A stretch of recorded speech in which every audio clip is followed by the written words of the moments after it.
This is Giles Martin, and you're listening to the Fab Four Free for All.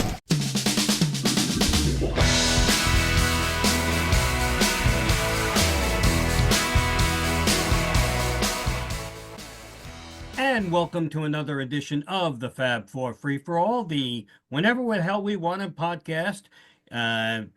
We are back after a short hiatus, but we are very happy to be back. And I am your moderator for today's show, Mitch Axelrod. The show is not Mitch Axelrod. I'm Mitch Axelrod, the moderator. And joining me, as they always do, and I'm so glad they do, are Tony Traguardo. Hello, folks. And Rob Leonard. Hey, everyone. How you doing? So we are a little late to the party, but guess what? We're going to keep the party going because this album deserves it. We had not gotten to review Ringo's fine album, Look Up, and we wanted to have legs, so to speak. No, it's not a ZZ Top album, but we wanted it to have legs, so we are reviewing it now because we really feel like we talked about it and we felt like it's a really great album in all of our eyes, and we wanted to discuss it, felt it deserved our review and analysis. So for those of you who have heard other reviews and analysis, great, but you know us. We go on and on and on. So wait, what's the album, Mitch? It's called Look Up. Oh, I thought we were doing Ringo 2012. I'm sorry. I'm a little Oh, yes. behind. Well, wait, time out. You ready, Tony? Yeah. I'll give you 30 seconds. Yeah. Go, Ringo 2012. Wow, that's kind of funny. Actually. I think we did review that one. We did, and it took 40 seconds, but very funny. and because 10 seconds was us going on and on about Introducing our intro. ourselves, yeah. Anyway. No, but Look Up was released in January of 2025. It had been rumored for a while.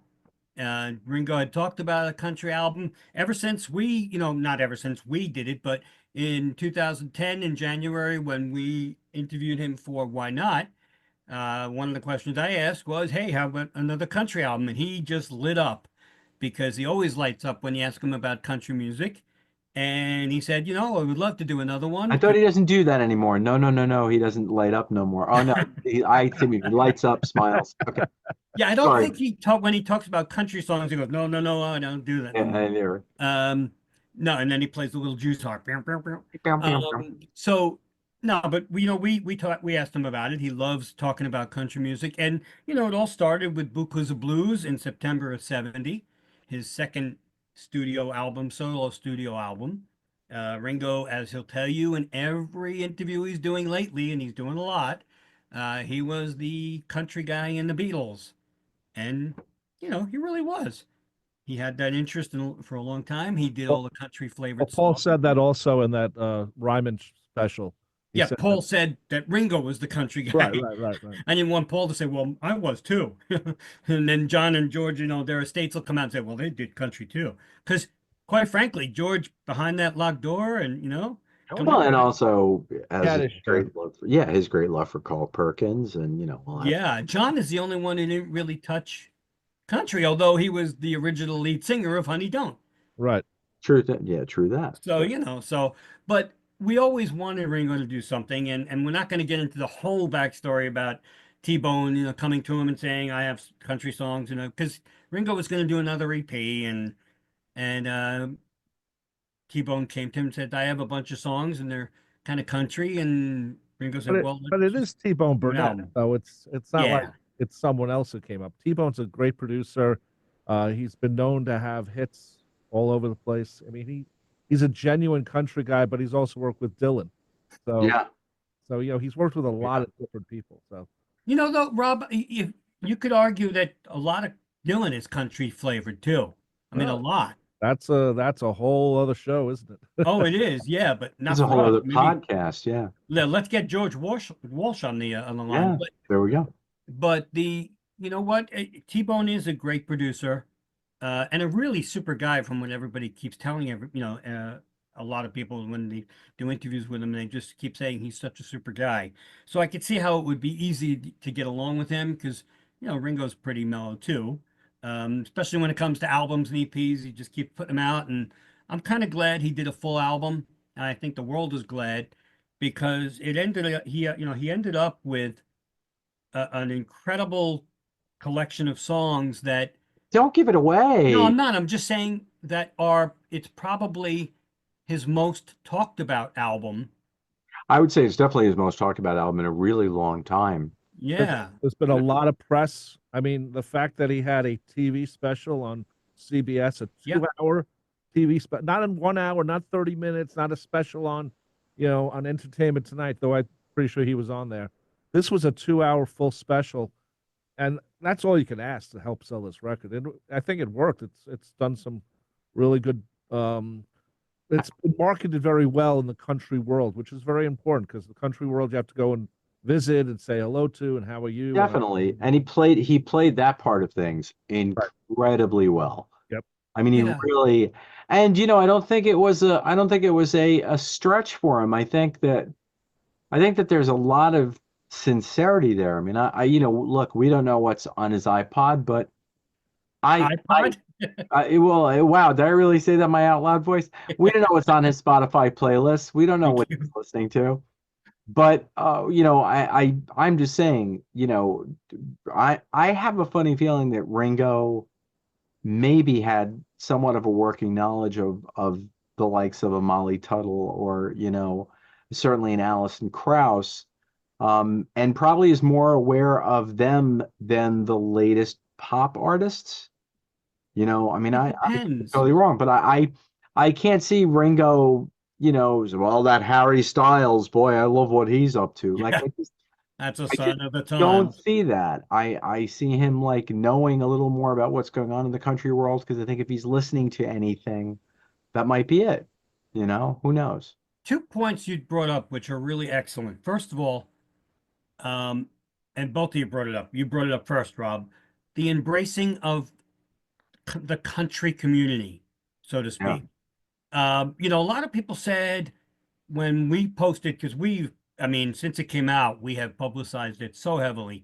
And a couple of people came back and said, why are you publicizing Ringo so much with it?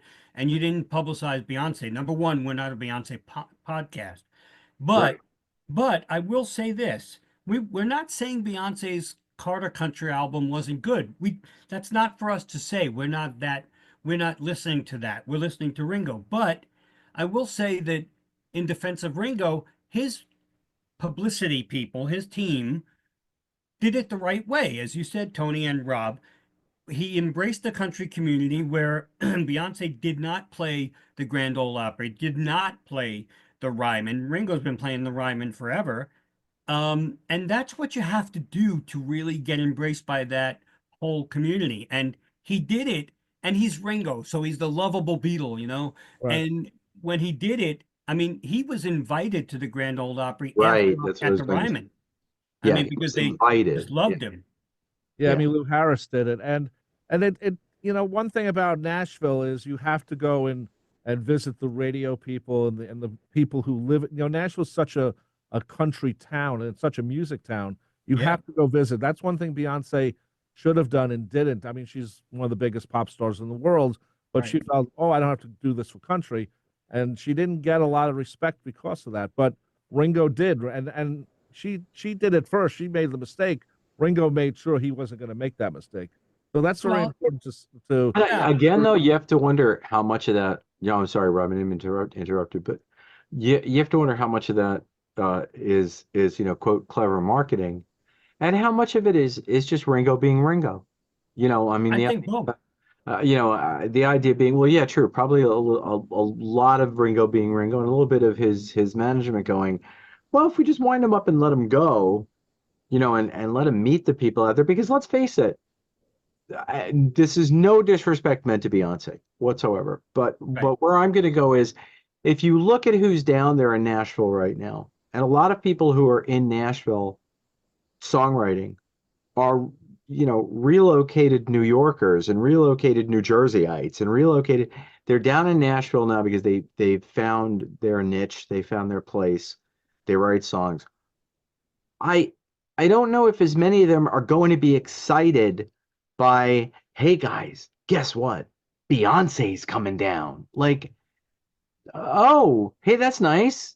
Or hey guys, one of the friggin' Beatles is coming into your studio, or wants to meet you, or wants to work with you, or it's still a different it again, no disrespect to Beyonce, but if you're a musician's musician like these Nashville cats are, the word, Ringo standing outside is gonna make you, make you jump a little. Yeah, Ringo,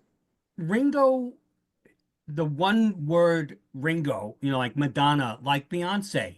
Yeah, And I'm sure yeah, in different circles, yes, in different communities, Beyonce's name evokes the same exact response if not as more. Ringo. Right, if not And more. again, that you're right, Tony. No disrespect whatsoever.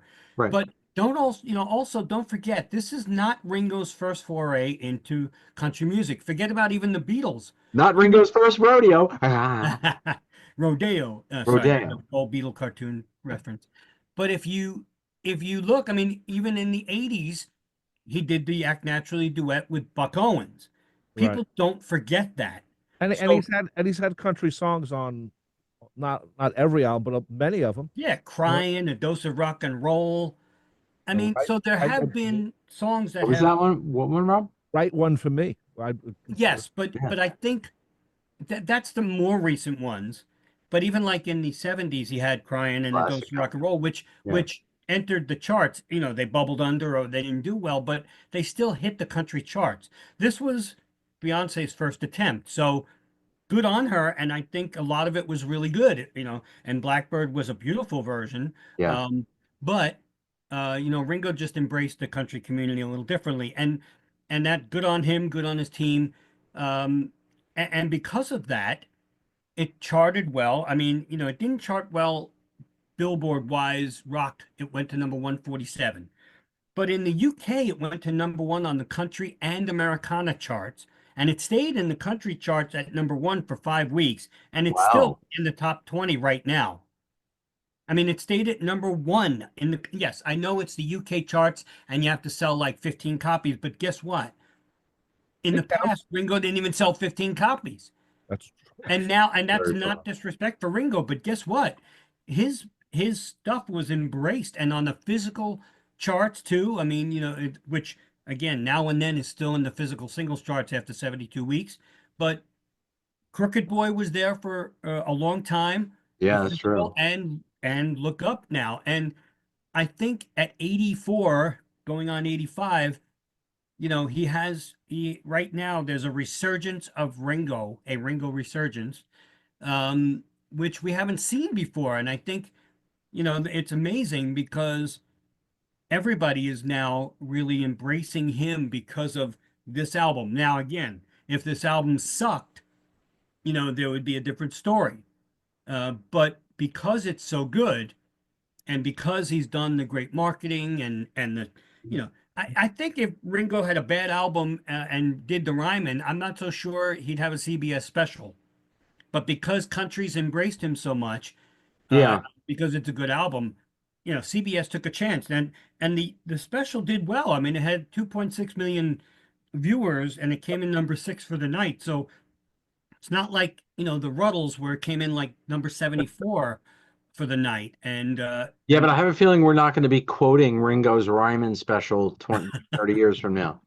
That's true. That's true. well, we'll still be saying No, peace and love. So he did right. say peace and love there. It's sort of, I mean, what's going on with this sort of, like in terms of this late career thing, and T-Bone Burnett getting involved with it. It's a little different, but, I was thinking of one of the great, like, later career records was Loretta Lynn, who made an album called Van Lear Rose with Jack White. Yep. And she was in her 80s at the time, and it was a brilliant freaking record, But she Johnny Cash. Right, but she was Trent Reznor. Legend. Yeah. No, Rick Rubin, you mean? Rick Rubin. I thought Trent Reznor wrote. Didn't he write Yeah, her? Trent Reznor wrote her. Yeah. Sorry. No, Yeah, it's so- okay. But No, yeah, but I mean, you know, the Resurgences are listen, 84 years old, and the guy is as popular today as he's been in a long time. and in better shape than I am. Sorry. He's in better shape than all of us. Yeah. Yeah. Again, heavily promoted, which he hasn't done because he knows he has a good record. He does. He's gotten great reviews, and I think if the reviews were horrible, I don't think he would have promoted it as much. but he's done a lot of promotion for it. It's done well in the charts. And to your point also, Tony, you were talking about Molly Tuttle and Billy Strings, and it also has introduced a lot of us to Oh them. yeah. I mean, Oh wow. I Billy went out and looked Strings, up. I went out. I mean, Billy Strange, I knew about to a degree, but I went out and looked up Lucius. yeah, they're from After this. Brooklyn. Yeah, and went what? So those would be folks to talk to. And Molly Tuttle too. I mean, Molly Tuttle, my God, when the day before the special, she put out that Octopus's Garden solo She's thing, a powerhouse. and Wow, she's that was just fantastic. her voice is just. And you know what? Even the CBS special, which we'll just not really get into because that's a different show, but the CBS special brought out songs from Ringo, like Without Her from Beaucoups, which nobody knew. Yeah. And the Yeah. Warren Treaty did that, which they were amazing. And Mickey Guyton doing You Don't Know Me at All in her own way. I nearly cried. I was like, that's Ringo. And then she posted, here's my new single. And it was written by Ringo Starr. So it's a whole full circle because now her fans are going, wait, that was written by Ringo Starr and it was so gorgeous. And Yeah. and so Yeah. it really he's helping them, they're helping him. And it's really nice because it just good music. So it doesn't matter how old you are or what genre, but speaking of genre, I do want to get into, the debate has been, is this album really country? And I just wanted to, couple minutes, a lot of people are calling it Americana, which is fine.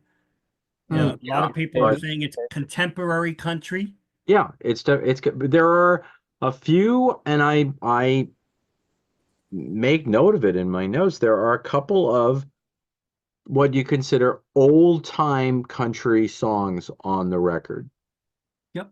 Otherwise, it is Americana. It's rock, but it's Some ways. yeah, but it's rooted in country music. There's a mentality at work that's a country music mentality. The ideas are mostly clear. They're not trying to be overly esoteric. There's not it's a to the point. The songs are concise. They're smartly written. There's a real country vibe to them because my humble opinion right now is, other than some of the pop music that's being written, mostly, I think, to be honest, by the women, by your Taylor Swifts and stuff. And I like Harry Styles, but a lot of your pop writers are writing like concise, some concise, great pop songs within their, expressive, emotional, stuff. I think that's why it's a country record. It's a country or Americana record, one way or the fair enough. You're right. It's rooted in country music, but it's not It's not Beaucoups of Blues, which was dripping with country. Love Don't Last Long, $15 Draw, stuff like that. That is, real. I don't want to say real country. It's the wrong term, but that was that it was much more country in 1970 than today. Country has changed.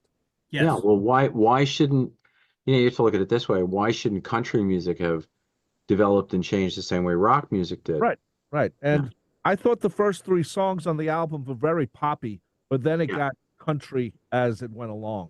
And I think that was done on purpose. You don't want to start off too country because then some people might be turned off by it, because not everyone knows that Ringo can do country. Yeah, but to your point, Rob, this is not, and again, to Tony's point, this is not an album you're going to hear, all my exes live in Texas. Right. This is like what people like country stars Morgan Wallen are doing today, like Carrie Underwood are doing today. It's country pop. Right. And that's fine. Why is that considered country? And because Lord knows a lot of Carrie Underwood stuff is just pure pop, but because she's in the quote country genre, we throw it in there. And And also its vocal style. I mean, if you listen to some of Reba McEntire's music, Reba sings like this. Right. Reba's got a southern twang in her vocal. Some of Reba's tunes are straight out pop songs. Right. Yeah. And I They're pop actually tunes. wrote that in one of my notes on one of the songs, exactly what you said, Tony, about Molly Tuttle. Yeah. But like, look, I mentioned Morgan Wallen. If you really listen to Morgan Wallen's "Love Somebody," it's on the new album. It's a single. That is a pure pop song. But then you listen to the next song of Morgan Wallen, and he's talking about whiskey beers. So, And then you can only listen to one more song, and then you have to leave abruptly when you're sorry. Yeah. Anyway, thank you. but thank you all. But let's get into it because Rob. Well, I had a question, Oh, and I sorry, don't know if I sure. should ask this when we're done or ask this now. But let's go to the alternative world here. What if Ringo had never left and gone to LA and became like more of an LA guy? What if he had like sort of always kept one foot in Nashville? What if it had been go do the Ringo album with Richard Perry, and then instead of like hanging out in LA and getting bombed and hanging out with John and what if it would back to Nashville again? How could that have played out for him, do you think? No. No? I don't. I think if not going alternate, like go pop record, country record. I think you sort of have to stick to one. It's like when Kenny Rogers went from country to, adult contemporary. It was still Lucille is still a country song, but it became very much a pop song. And I think that's it could have been because country was much more accepted Yeah. at the end of the 70s. So I don't know. As that's a very good question because he did two really good strong pop albums, and Ringo's Rotogravure wasn't as strong, and then we see what happened after that. So I don't know. It's a good question. It is a good question. I'm not sure if alternating would have been good for Ringo or Either not. alternating or just, got Every that few. one great pop record out of his bonnet and got to force him back together. And then, made a phone call and said, hey, Paul, when you're back in Nashville again, look me up, and then, hey, Ringo's on Sally G, I mean, Yeah. it's an alternate universe, but I think it's an interesting idea that had he just stayed. Maybe if him and Maureen had divorced, maybe Yeah. it would have been the reason to go to Nashville. But you know what? I think, and maybe I'm totally off base here, but because he had his roots in country already with the Beatles, with Beaucoups of Blues, with after the Beatles a little bit, like with Buck Owens and stuff, and it wasn't too much. I think that's why everybody's embracing him now with this. Yeah. Because it is such a good album that, look, if he did another country album, let's say 12 years ago, and it really did well, then they'd be like, oh, this is, that's what Ringo does. He's expected to do a good country album every once in a while. But this is 50 something years later after Right. Beaucoups of Blues, Right. and it's really good. So, I think they may have just embraced him only also because, and this is again no disrespect to Ringo, he's, as we say in my by my people, he's an alta caca. He's an older guy. He's Yeah. 84, going to be 85, and he's the lovable Beatle who is in better shape than 30-year-olds. And I just think because it's a good record, everybody said, you know what? This guy is just Ringo. He's Ringo. He's And the like you most said, Ringo that anybody can be, I think. yeah, he is. He's the most bongo anybody Can can be. be. No, but I think maybe that's what helped this also, because he's such a lovable old guy. Because let's face it, he's old. He'll tell you and I just think it works on so many levels. I'm not sure if he had a couple of more good country albums, it would have helped or hurt. But I don't. I think this is being embraced because I don't think anybody expected it. We did. I Yeah. mean, the Beatle community always wanted that other country album because we Yeah. thought Cuckoo's was, in hindsight, good because when it first came out, It did not get great reviews. It got better than, even John said, I liked it, but the first one was embarrassing about Sentimental Journey. So it wasn't, There's always talk proudly of that album, and you know no, what? but it wasn't universally loved. Oh, but This one, I think he's laughing at Rod Stewart. He said, "I did that first."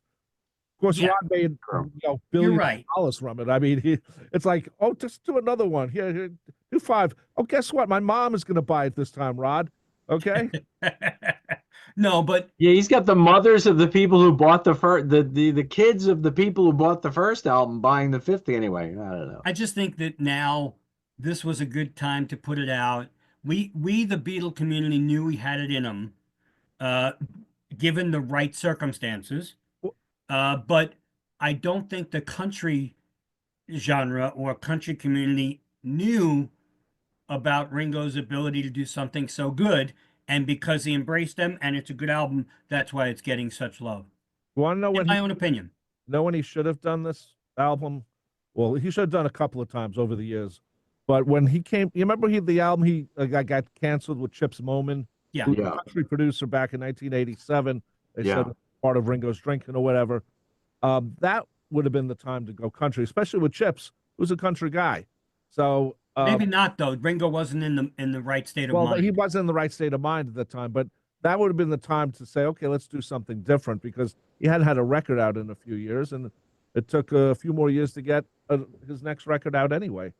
He had to tour first, and then you gotta remember his name too, though. You gotta figure. That's why he kept saying, "What's my What's name?" my name? I really don't remember. You know, I mean, but Rob, to your point though, when you said he came out with a record after a few years after, it was a total amazing pop record. That's true, but there is, I know I've heard it. Time takes time, people. If you don't, time takes time.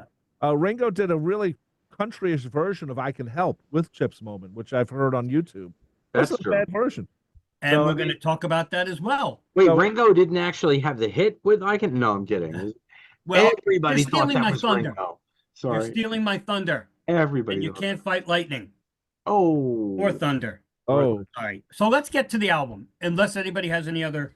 No. All right. So Rob, you alluded to the first 3, and I'm not going to do 3 at the moment, but I have to disagree with you. The first song is "Breathless," and yes, it starts off a poppy, but I think the fact that it starts off with like the pedal steel is real. It gives it that country flavor right away. And the acoustic guitar, the picking, yes, dominates the whole right channel. Is exactly amazing. I mean, that's country picking. There's no 2 ways about that. You know. I thought it was poppy. Just the chorus was more. I thought of a pop. Chorus very catchy. Yes, catchy as hell. It's a great album opener. Yes, it's a killer album opener. My God, and what gets me too, and what hit me the first time I heard the record, the very first time, I'm sitting there going, "What's going on with the drum work? What's going on with the drumming?" Yep. His drum work on this is absolutely killer.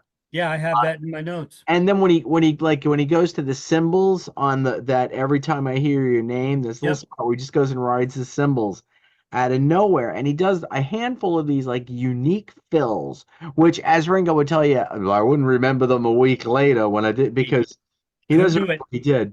It's just cool as hell, and I love rhyming "deathless" with "breathless." I think that's and it's funny, Tony, because in the beginning the lyrics are kind of corny, like, a little bit. A little bit in the beginning, but it gets better. The drumming, like you said, especially at the end when the tom-tom flourishes and boom, boom, cha, boom, boom, cha. Yeah. It's just different. It's a different beat than the whole rest of the song. He does his typical da da da da da da da da da da da always. I mean, that's in every song. That's a drum fill that Ringo does every time, and it doesn't matter. It works here. I just think it's a really great album opener. It took me a few times to get into, but once I did, I was like, "Oh, this is perfect." Not perfect, you know what I mean? Perfect album opener. Perfect album opener. Yeah, and there's a little sort of bit of like country psychedelia for those last like 10, 15 seconds or so. Yeah. And I just wrote in my notes, a little Nesmithy there. Like it was kind of a little, what Nesmith would do with some of his country sounding tunes at the end, or they throw a little psychedelia in there. But Yeah. And we should say that Ringo um, came in. The tracks were already, if I'm not mistaken, the tracks were already done. Then Ringo came and did vocals and drums, right? Yes. Yeah. So all this stuff was done previously, but Ringo comes in and adds his charming drums, And style. from what I've heard, and I'm not going to give it away, but there's going to be a huge article on this, and I'm not going to tell you anything more. But um, Ringo supposedly, just goes in and does his thing in not more than one or two or maybe three takes. I mean, the guy is just, and he sticks to it, and it's amazing. He listens to the song, and then, Well, he does his own drumming, and it's, the guy again. He's going to be 85 years old, and he did and the he same just, thing for the Linda Perry EP too. Same thing where she did all yep. the tracks, and then he comes in and makes it Ringo. But he doesn't take like hours and hours and hours and hours to work on one song, like he does it, and if he likes it and everybody else likes it, because most people do, it's Ringo, Right. it's cut and that's it. So, yeah, I like the song a lot. So let's get on to Look Up, the album title, the title track. What do you guys think? Rob? I like Molly Tuttle in there a lot. I mean, Yeah. I didn't know much about her until this album, and I'm like, wow, this is a great place for her to come in.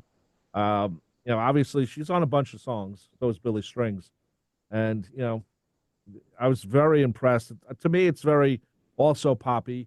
There's a video for it also. They're doing a lot of peace and the love Yeah. thing with the heart. So I like that. It's in the country, out with mountains. But I like adding Molly Tuttle on this. I was very impressed with her, and I like her on the whole album. And I'm glad they did Billy Strings and Molly Tuttle at the top of the album. Didn't wait, or because they're not on every song, but They're used so effectively. yeah.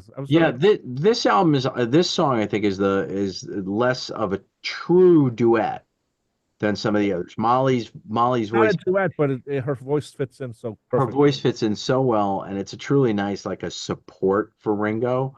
Yeah. There are some really neat things. There's a little bit of like reverse guitar going on at certain points. Yep. But I do totally agree with you, Rob. This is definitely one of the poppier tracks. Like I wrote in my notes, this really could have fit on any Ringo album in recent years and would have been like a major track on it. Yeah. I agree. It's And the lyrics are kind of fun and they're pretty cool. I love that whole "Live to Fight Another Day" closing thing. And then again, like that last 40 seconds or so of instrumentation is great. The other thing that this track brings to mind, and you see it and you hear it in Breathless as well, but sonically, this record is so well produced. Everything is so well defined. You can hear every instrument doing what it's doing. You can hear there's no mess going on this record at all. Less auto tune also. Right. Oh yeah, if there's any auto tune really being used, it's being used very, very well. Sparingly. yeah. Very sparingly. I'm certainly not, and I'm usually good at picking it up. But sonically, truly brilliant. Yeah, I agree with both of you. This is probably the rockiest, and I don't mean rocky in a bad way, pop it, rock track. But in the video, he wears a country cowboy hat, so it's country. It's country. But I do All love that. the message of "Live to Fight Another Day." Yeah. is really good. So I like that. Molly Tuttle again is just she definitely adds to it. And I find that every one of the songs that features someone else needed it. And I'm not saying that's a bad thing for Ringo. No. But it's just such a nice variety. Yeah.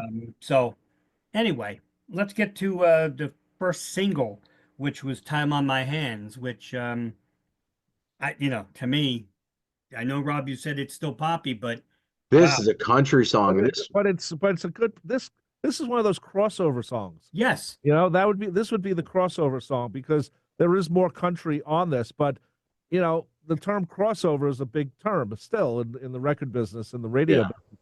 And this is a crossover country song in the pop mode. To me it's it says so much. I mean, Ringo didn't write except for one of the songs. Mostly it's T-Bone Burnett, not everything, but T-Bone seems to have captured what Ringo is thinking. Now, that's a tough thing sometimes. Or how do they do it? How do they say, okay, this is the one we're going to pick? Because did he send the demos to Ringo's first? I haven't heard that story, but the fact that Ringo the lyrics that this song has in the first two, there's such an embracement from Ringo on it. It's almost like he wrote it.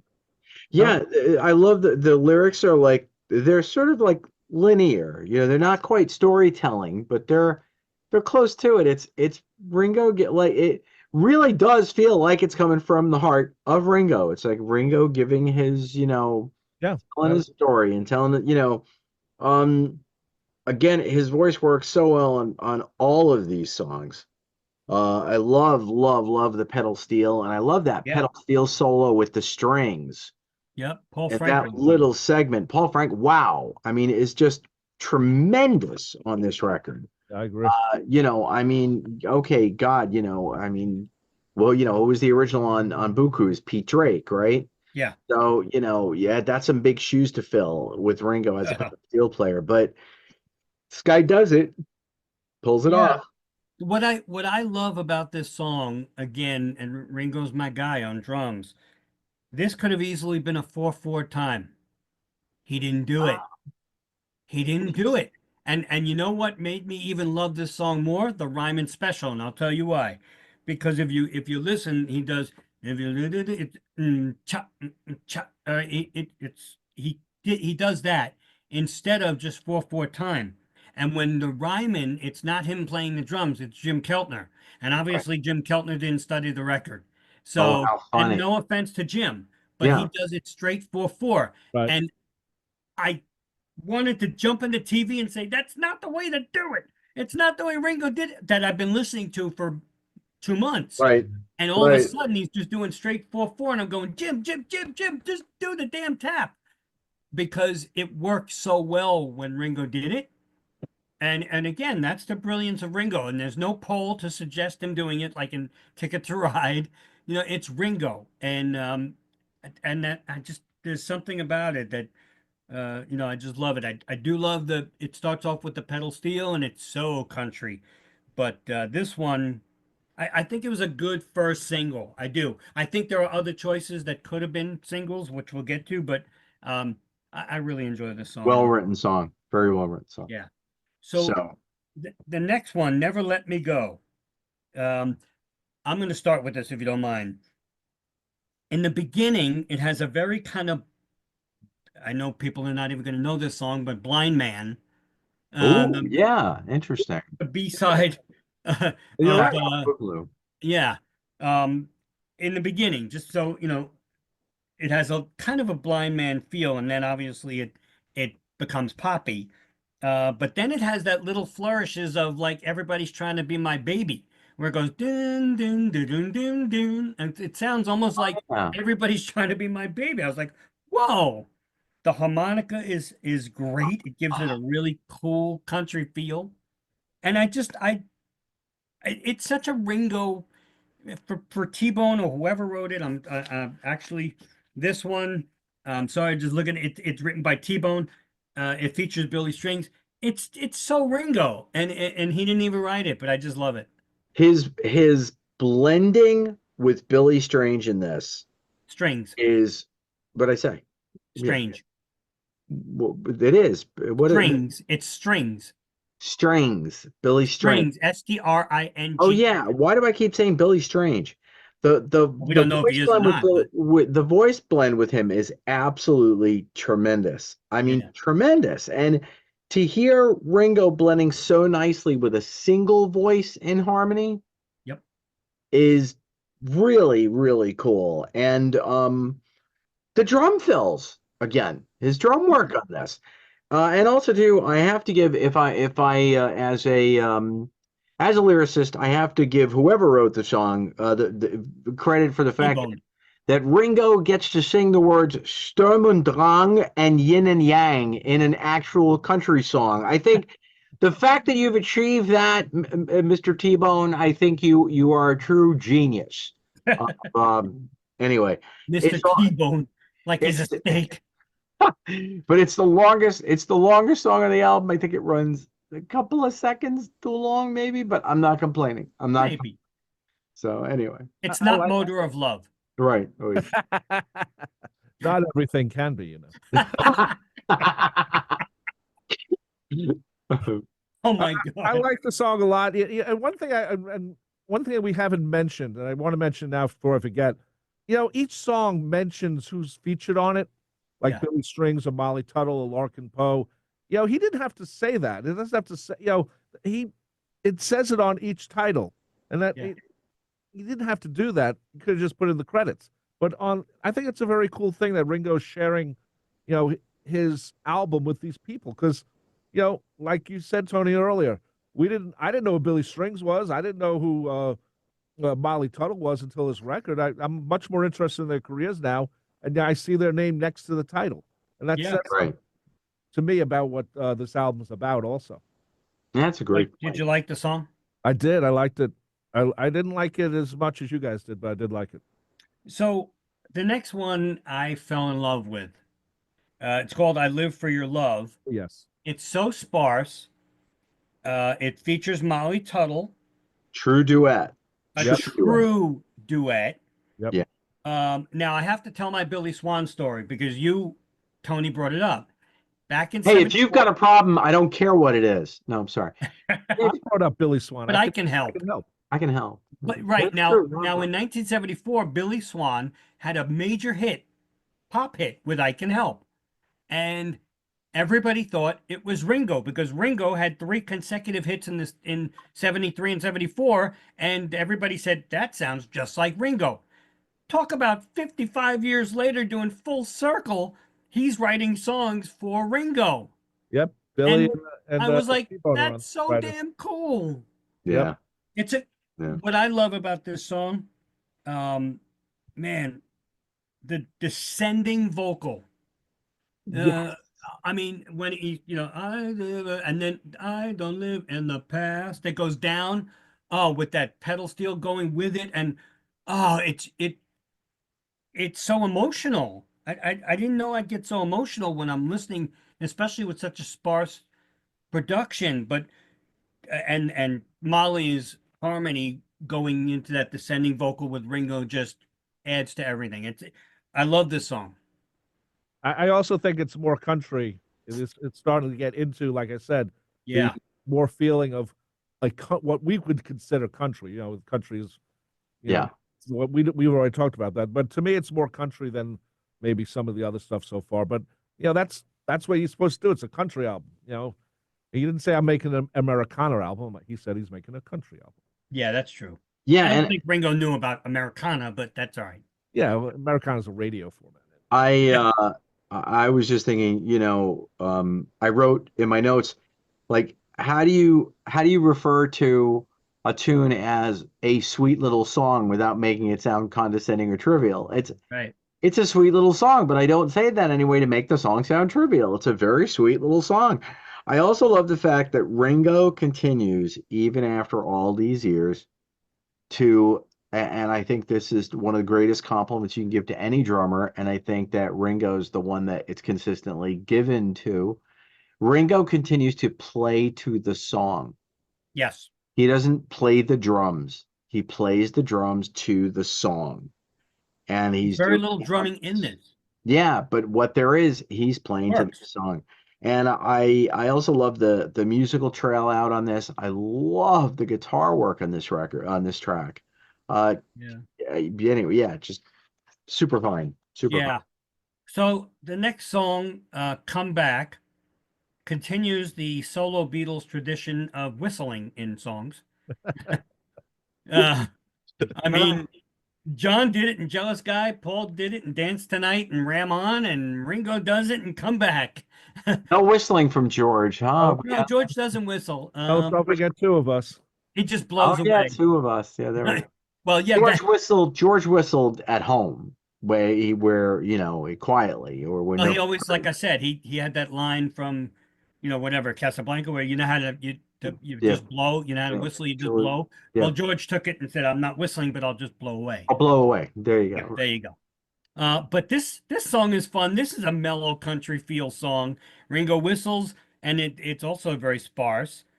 This is with Luscious, or Lucius, whatever. Lucius, I'd say, because Luscious. Yeah, I know.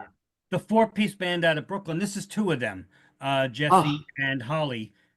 The backing vocals are beautiful. Yeah, it sent me down the Lucius rabbit hole. I started and they're them really up. good. They moved to LA, but they're really good. Tremendous. Yeah, look up Lucius, people. They were, and I think they were at either the Grand Ole Opry or the Ryman, two of them. But also, I love that they let Ringo's older, scratchy voice just stay. Yeah. They didn't go back and do a redo on his vocal. It's like Paul doing early days. Considering how the rest of the album sounds, it's almost like T-Bone Burnett said to Ringo, "Do me a favor, Richie, when you get up tomorrow morning, don't say a word to anybody. Just come straight to the studio and do a vocal."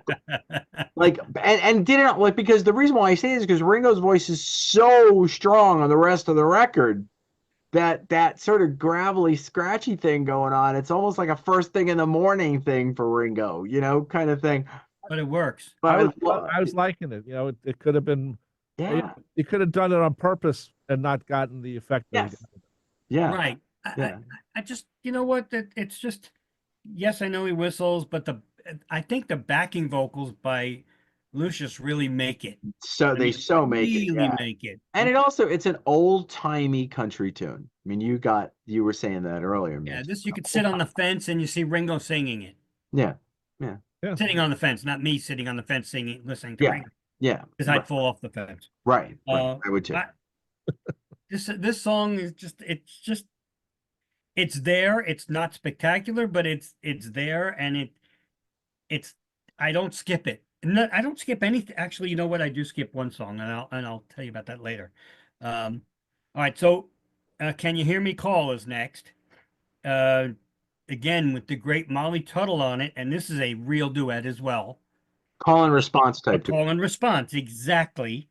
And I think on this one, to your point before, Tony, Molly Tuttle's, I'm not going to say southernness, but her phrasing makes it more country. She doesn't really sound southern like like you were saying before about Loretta Lynn and stuff, or Reba. Yeah. But I think the way she phrases things in this makes it sound even more country.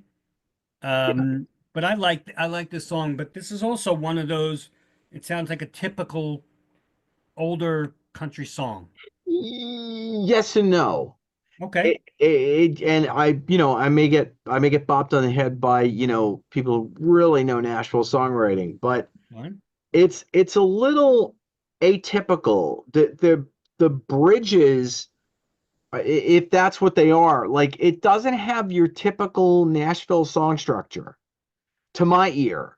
I've listened to the album a bunch of times, and I'm still trying to figure out where Can You Hear Me Call has like a normally ABA type song, what it's a little odd. And I love that. Like, it comes on like a throwaway, in my opinion. It starts off kind of like, yeah, okay. Then after like 40 seconds or so, it kind of kicks in more lyrically. Yeah. And then it just becomes like, okay, this is a damn great little track. Right. And what I got a kick out of was he sounds like he's actually smiling while he's singing on this track. And again, damn, I love the acoustic guitar work on this track. Well, listen, the whole album has an amazing instrumental feel. I mean, the acoustic on the whole album is great, but beautiful. Rob? I agree with you. I think first of all, it's a duet, and I think that's very important. Yes. And I almost expected more duets actually on this record. where it's Ringo and someone else. And I'm glad it's Molly Tuttle, but I also expected and then I just want to take it a little. I expected like a Dolly Parton to show up. I mean, Alison Krauss, that's great. We'll get to that. But I expected Dolly or Reba or maybe the next one there will be. Maybe that's who I expected as a here's the big duet, because sometimes country music's known for their big duets, and True. And this isn't a big duet, but it's a nice duet, and I like it a lot because of that. I'm so tempted to say Dolly Parton is known for her big duets. Oh no! Don't get me wrong. Islands in the Don't get me Stream. wrong here. She just Islands did an in the album of Stream. duets. She Yes. did, and All right, so that's what I was talking about. And If Ringo the and two of you Paul are on thought Let something It Be. different, you're disgusting. Ringo and Paul are on Let It Be, so I expect. No, you know what? type But of thing. Rob, to your point, I think maybe if Ringo decides to do another country one next, who knows what he'll decide to do? Maybe he won't do anything. Maybe he'll do an EP, and maybe they'll want to try to replicate the formula. So maybe all the country artists start saying, "Wow, the last one was so good, and Molly was on that, and Billy was on it, and everybody else was on it. I want to be on it." So maybe something like that happens in the future. Now, I hate to say it, he's going to be 85, so I don't know how many more of these he's going to do, and then that's not saying anything morbid or anything. It's just the reality of life. It is. But maybe that starts happening, and maybe he starts putting out country EPs. Well, I don't know, but we live on Long Island, and I don't know about you guys, but I was driving through Queens, and I thought I spotted Ringo hanging out in Hollis. So I think we've got a Ringo rap album on I don't think next. I don't think Ringo is going to do No Sleep Till Brooklyn. Fun. I'm going back to Cali, Sorry. Ringo and Suge Knight. For some reason, that's not happening. F the police. Yeah, I don't think with the peace and love he's going to be doing that. Anyway, Wow. moving on to my favorite song on the album. Don't. What? Wow, yours too. Oh my God. As soon as I heard it, I said this should have been Wow. a single. Okay. Rosetta. This is a bouncy country feel. Dirty country. Yes. Love it. Really. Again, also sort of call and response, but singing and call back, sort of.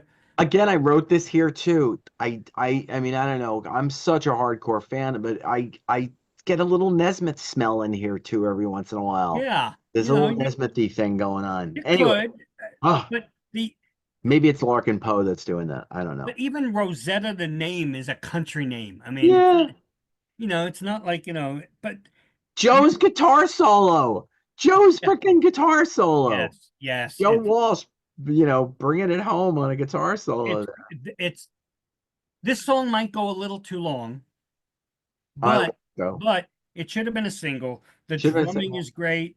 I love the, Joe and everybody in the background singing Rosetta. It's like it's just such a beautiful. I wanted this to be a single, and maybe it still will be. I haven't done like a read along with the lyrics on this album yet, but some of the lyrics in Rosetta, like they kind of catch me and hold and keep me for the lines. And I love that. I've got to say, and I wrote this when I first played the album, and then I went back and said, do I still feel this?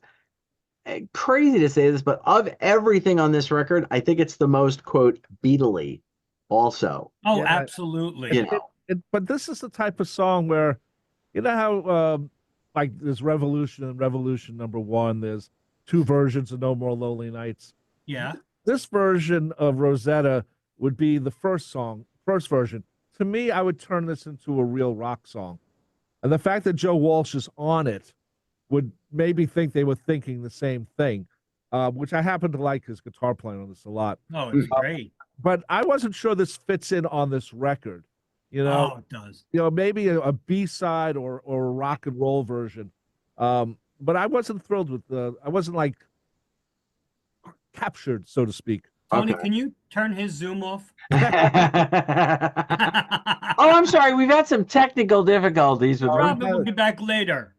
Much later. and Go- people- Wait, People wait, do that. what, censoring someone for disagreeing with the? Oh, I'm sorry. no, that's Who are we? That's the politicians. You know what, Rob? I think if he would have called it, and I'm not taking anything away from Toto, but if he would have called it like Rosanna, Right. it would have been more poppy. But Rosetta is such a country name. It is. So I think, and again, he didn't write it. So, Oh no. but this one, when I heard it right away, I was like, oh, okay, this is for me. But Yeah, like I said, I don't mind the song. I think it would have fit better in a rock and roll form. yeah, Interesting. So and then the next one, You Want Some. If he doesn't put this in the summer set list, I'm going to have a shit fit. Sorry, but he needs to. This is a bouncy, You're 16 type of song. Yep. Without the sexual innuendo, so to Yeah. speak. But it's also kind of pretty much the other most classic country song So on it. what? Can you picture? He doesn't do You're 16 for obvious reasons. All right. No, and he does Don't Pass Me By every once in a while too, and that's a country song too. Yes, but You're 16 is the whole sexual thing, and Yeah. because 85 talking to a 16-year-old, but whatever. But I could see the whole crowd bopping and doing the clap to You Want Some, yeah, you want some, while he's bopping around doing his jumping jacks, and it would keep the album fresh in people's minds. Yeah. And it is a bopper. It's a little bop. It is a very country bum buddy da bum buddy. Yeah. But he does his jumping jacks to it. Everybody goes crazy doing the clapping in the hands. It's such a good little bopping song that I think this would be the one to put in the set list. I mean, look, Time on My Hands, because everybody knows it because it's a single, but I think this one would not be a bathroom break. I think this one people would be bopping because Ringo, that's the personality he has on stage. Yeah. I think this agree. needs to be in it. and so we also should say it's the second song written by Billy Swan. Billy Yes. wrote this solo. Billy Swan co-wrote "I Live for Your Love" with T-Bone Burnett. Yep. That'd be a good choice. I'm not sure the All Stars would do it right. I think "Time on My Hands" would be done by the All Star Band right. But Maybe. at the same time, if you're going to pick those two songs, I would take "Time on My Hands." But there's no reason why the All Star Band can't do both. I'm sure It's they would like 3 it. minutes long. Right, and he doesn't have to do boys on this tour. That just sounded weird. True. And Song boys, how's that? Thank you. but it's funny because it's also, you do this song, you give the piano player a chance to work out. Yep. It wouldn't be a pedal steel solo, of course, but you have the guitar No. player. Lukather could pull a nice guitar solo. No. But as far as, it's really funny because you're talking about this being like a song that could replace a You're 16, but I wrote, this song could have fit on any of Ringo's classic albums in the early 70s, albeit with a little bit of different instrumentation. Maybe. I wrote that on my notes. So yeah, maybe you're right. It could fit in a classic Ringo set. So I said here, Ringo's voice is upfront, it's expressive, and he's having fun. Exactly. That's what I mean. The fun. And then I wrote, because I always write my notes kind of stream of conscious, can't he do this again? Like, can't he just do another country album? Like, do this one more, This would have been a nice single too to serve as country. Yes. I think it would have been a nice little bopper that would have gotten airplay on C, country. bouncy C. Anyway. Bouncy C. No, but this, it's a good point, and he could do. I mean, the tour's not that long that when he comes in the summer, Right. But to do two songs from this album would not be a bad idea at all. No, I mean he'll probably do Look Up and Time on My Hands. Yeah. But I think he should do Time on My Hands and You Want Some, and then they should service it to radio again, because they're looking to give this legs like we are, because it's such a good album that's been talked about for so long and so well. I think this, nobody would object if he put this in. I don't think anybody would object if he put this in the set list. No, I wouldn't. I like it. I'd be happy. I'd be very happy to. Yeah. Different. Now the next song, String Theory, this is the one I just can't get into. I've tried. Um, it sounds very much like Ringo's "Everyone Wins." Okay. Yeah, interesting. Okay. If you listen to the beginning of it, it definitely sounds like "Everyone Wins." Not the chorus, but the beginning. A little bit, yeah, I can see that. I now that you mentioned, when I first heard the song, I go, okay, what have I heard a little bit of this from? Yeah, I Yeah, went no, back right. and listened to "Everyone Wins." I'm like, oh my goodness, and it's weird because Ringo didn't write String Theory, so Right. so it's not like Ringo was copying himself, which he's known to do. But I just I can't get into this one for some reason. It's my least favorite on the album. And if there was an outtake that maybe there'll be a deluxe version of this at some point, and I'll say, oh, that should have been on instead of String Theory. But this one, it's executed well, but it's just not memorable for me. Oh, no, well, all right, hold on. I'm shutting off You Mitch's. could shut me off now. That's not I'll go mid- sit in the corner with my hat. In the corner. No, I don't know. I loved it. I wrote here again. Okay. How do you say what a nice song without sounding condescending? Um, Great duet, catchy chorus, simple chorus. I love that everything rings above vibrating strings. I don't know why. I don't even really know what it means. Everyone A wins. little Sorry. esotericness in here. I Another thing that gets me, and again, it's not to say a lot of these songs are derivative, but my head went right to Jimmy Buffett during this. This was a very Oh. Jimmy Buffett-y composition in terms of musically, I thought. It's real Buffett-ish. I like the lyrics, they kind of intertwine, they overlap a little bit lyrically. Again, the production on these tracks, all of Yes. them. I'll give The that. It's production, well just produced. It's not memorable to me. I don't think it fits here for some reason. I like the song, but I think it's it's lower. The ones we've liked a lot. This is at the lower part of the list. So if it's called String Theory, shouldn't Billy Strings be on the song? Oh, I mean, that's a theory. that is a theory. You're right. Molly Tuttle again, doing the harmony. It's love it. I'm gonna have to find out about her. I mean, I'm gonna have to. Oh, go listen. I've already done it. Rob, you won't be sorry.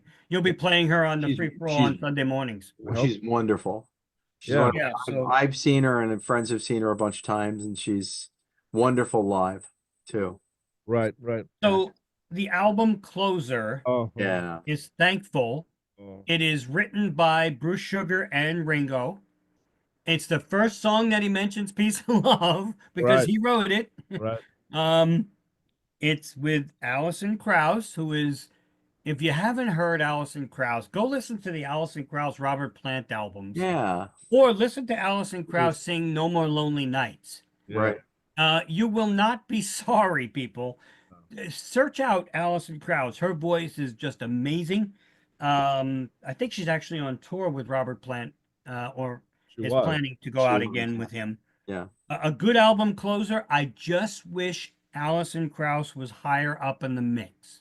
See, I love the way she's used on this. The first time I heard it, I was a little disappointed, and then I kind of hear her being used the way, like, in the 70s, you had that like little clique of like Phoebe Snow and like Linda Ronstadt, and these people would like show up on people's records, and they wouldn't be like pronounced.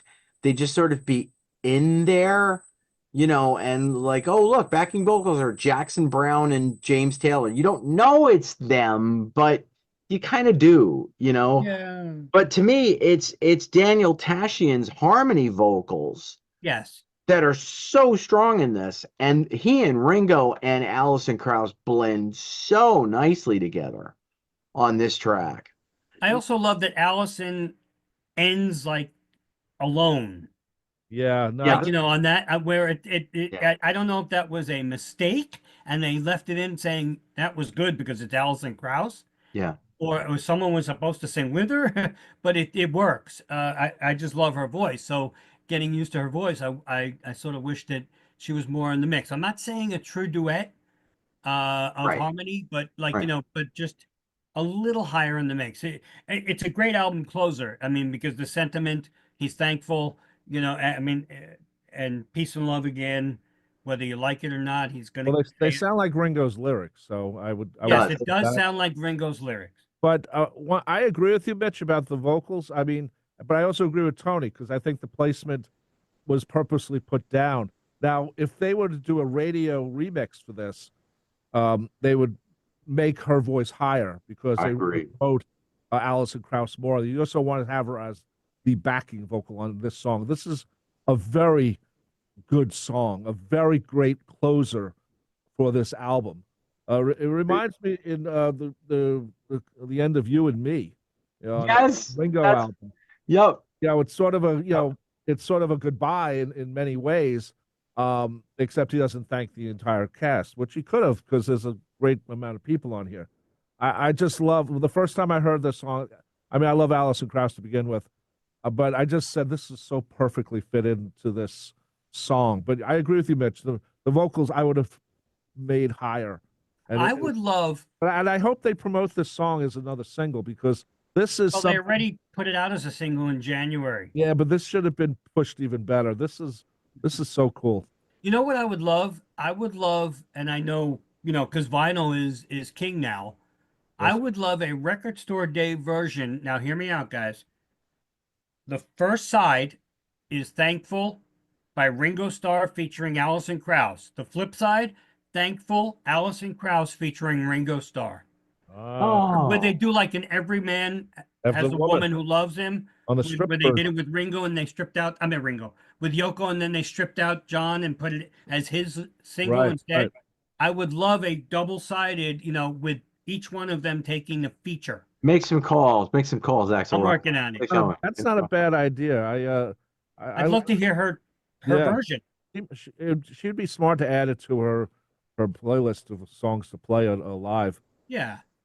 I could see one of the male background vocals singing Ringo's part. Let's face it. I mean, Ringo's not hard to emulate.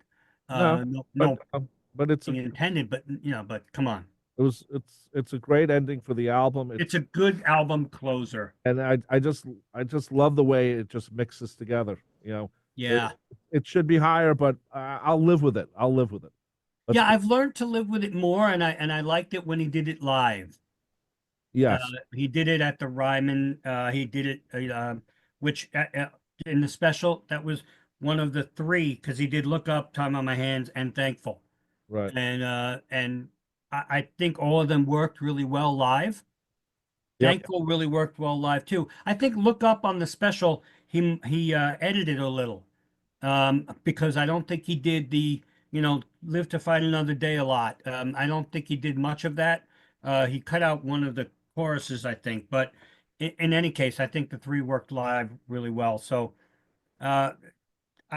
there's in terms of this album in general, I don't think we really have to rate it. We've pretty much all agreed that it's a really strong album. I mean, do we have to really give it a number? No, but one thing I after doing the show, sure. I think you're right. He should do another country album pretty fast, and maybe do a country duets album, the whole thing, because that's very country too. And then he could do, he could call up the Reba McEntires or maybe Garth Brooks and Carrie Underwood in. I don't know if he should. I don't know. I don't think committing to a Trisha Yeager, that's who he's with. I don't know if committing to a duets album would be a great idea because then, it depends. If people are writing for him, you're gonna have people who may want to write some great songs and write them for Ringo. Right, that's true. Especially with the Nashville people, if they're now all of a sudden clicked in and going, wait a minute, Ringo's doing another record, bang, start throwing tracks at him. But this was and the young people too, because don't forget, I know in the country community, all of these people are pretty huge. Molly Tuttle, Billy Strang, all of them. Yeah. But and I'm sure they would love to have another song that they write because none of them really wrote for this. They would, as Tony would said, I'm sure they would be honored to have something on a Ringo album. Sure. Regardless if it sells 1 or 1 million copies. Right. It's still, the honor of working with Ringo Starr. Let's get a duet with Brenda Lee. I mean, she's on stage with a little help from my friends from the Ryman, and she's up there. I'm like, oh wow. And I have you guys heard that single that's been released from the show? because when Yes. I played this on Spotify before I found the album because I have it somewhere else, and at the end of the album it goes the Spotify list went into With a Little Help from My Friends, and I was like, wow, that's a great bonus track for this because he had the entire group of Yes. people who were with him at the Ryman, which some of these people are on this album also, and it worked very well. And Sheryl Crow is on it, and Emmylou Harris. Emmylou Harris, and all of them. And I was like, that was a great way to end it. The way they added freedom to Driving Rain. Well, Well, it's the same mentality. They're not going to do it now, but it could have been done because this. well, we also should add that, as we've said on our Facebook page, that Ringo did release With a Little Help, which is a slower version. Yeah, and but it works. But it's a very good version. But he released it to help benefit the wildfire organizations that are trying to help rebuild LA. So if you do get a chance, I think it's 99 cents or whatever. Yeah. Buy it because your contribution will not only help Ringo in terms of sales, but it will help a lot of people. So, but it fit as sort of an end track, like a bonus track, an unseen track, so it's like Her Majesty or something. Right. It fit in perfectly for the end. Yeah, except it's a little longer, but it than is. Her Majesty. Yeah, that's true. Nice. But anybody have anything else to add? Because I think we've done as much as we can on this. Yeah, I mean, I was all right. So we're not gonna. We always number rate Well, everything. all right. So go ahead, Tony. You start then. But it's weird, man. It's hard to just not just give the record a 10. It's hard to just not do it. I'm going to listen to it. I'm going to listen to it. I mean, I look at a record and we go back and look at a lot of old albums and you go like, I mean, look, you may ask me 5 years from now, maybe it's an 8.5, it's a 9, but listening to it now, I feel like I'm going to go back to this record, probably more than I currently would go back to a lot of other Ringo records, or any other solo, or any of the solo. The way I throw on, some of the other country-ish things that I listen to, the Pistol Annies and stuff like that. I might throw on the Ringo album. So I give it a 9.5, a 10 in there. I really do. Go ahead, Rob. I give it about an 8.5. Okay. I don't think it's a 10, but I think it's a great album for Ringo because it sort of reestablishes him again. As much as I like some of the EP stuff, I didn't like the EP as being the format of him putting out records. Yeah. But I like that he's reclaimed the LP or the CD, whatever you want to listen to, and I also like that he got a lot of good publicity from this. Like, there's a lot more respect for Ringo right now. And, it's not just peace and love, peace and love. He did a great album with this. And he also put out 2 versions of the album with the black and the white vinyl. Right. And one thing I forgot to mention, I love the cover. Yes. He's wearing the cowboy hat, he's got the dark glasses on, he's looking ahead, and great cover to get signed, but he doesn't do that. Yeah, well, you're right. That would be a good cover to get signed. But it's also a good cover. Yes. It's a good. I liked it a lot, and he looks great. He's 84 something, and he looks great on the cover. Right, I liked that when I first saw the picture. I'm like, oh, okay, that's good. I like that. All I can think of is Willie Nelson going, so that's what you look like when you're 84 and you don't smoke pot. Like, I don't know. Hey. No disrespect, man. I love Willie Nelson. I have nothing against him. Nothing is Willie or smoking pot. Or smoking.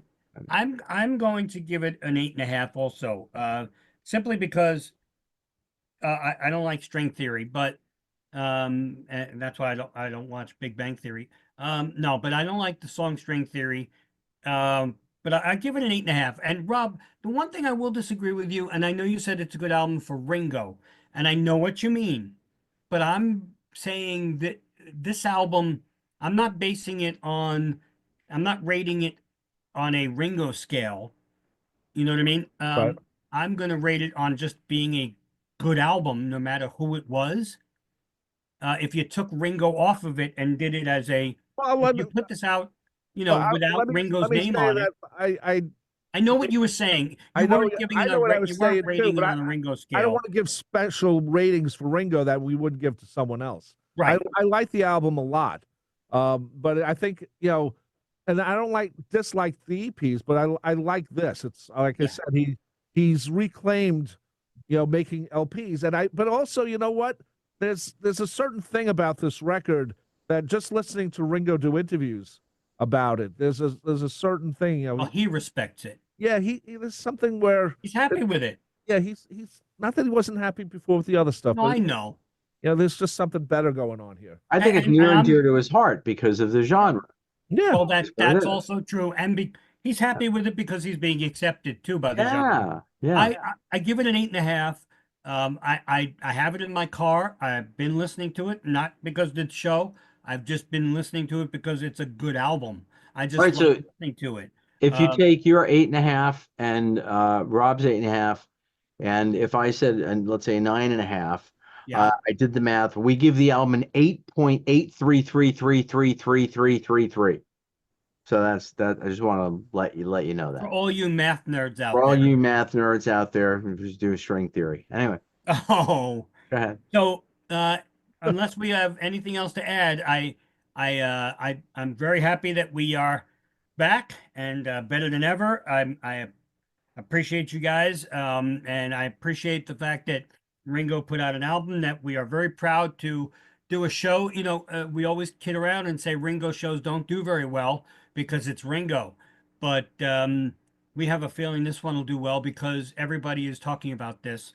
So good on you, Ringo. It's a really fine album. If you don't have it, you don't have to go buy it. Listen to Spotify, and then if you think you agree with us, hey, maybe go buy it or whatever. But it is a very fine album. So for Fab Four Free for All, I just wanted to add one more thing. We had to do Columbo, yes. This will be about a minute and a half. One thing, go ahead. We mentioned the Ringo at the Ryman show. Yep. I really enjoyed the show, and the show would not have happened if he did another pop album. Correct. CBS. Because it was country and the country artists, all these country artists came out. Not saying that if he did a pop thing or a rock version of it, let's say he does it at Madison Square Garden, that you wouldn't have a lot of rockers showing up too. But not every person on this country special was known to non-country people. So I think that's very important that he's spreading the love out with some of these people who, and he, did he have to cover Carl Perkins? No, but then again, Carl Perkins was country. So, I was very impressed with the show itself. When I didn't watch it when it first aired. I watched it on streaming later. Streaming, and I really enjoyed the show. I was just like, a lot of people did. Yeah, there was not a lot of like showbiz things in it either. Yeah, they had Paul doing an intro and they had a couple little things like that, but it wasn't your crappy Hollywood bullshit. I get it. So I was it mostly music. It was mostly music, which you don't always get on these shows. So I just wanted to mention, if it's still on demand, it's on Paramount Plus. Yep. I do hope they release this as a regular concert, not just the TV special. Maybe put some of the bonus material in at the end. But I really hope this gets released also.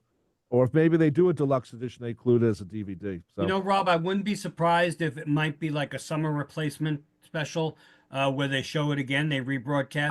I would hope so, man.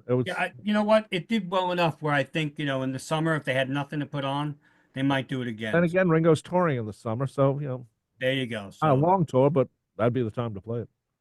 Anything else before we wrap up? No. All right. Well, again, I am your moderator, Mitch Axelrod. Joining me, as they always do, are Tony Traguardo. Take care, folks. And Rob Leonard. Take care, everyone. And we will see you very soon. Take care, everybody. Peace and love. Peace and love. Rob, you got to say it. Peace and love. There you go. Fab Four Free for All was edited and produced by Tony Traguardo at Word of Mouth Studios in Westbury, New York. The opening and closing theme is My Dolly by the band The Badge, featuring longtime listener Jeff Slate, available on its debut album Digital Retro and recent Best Of compilation, as well as from the Fab 4 Free For All website. Thanks for listening to Fab 4 Free For All.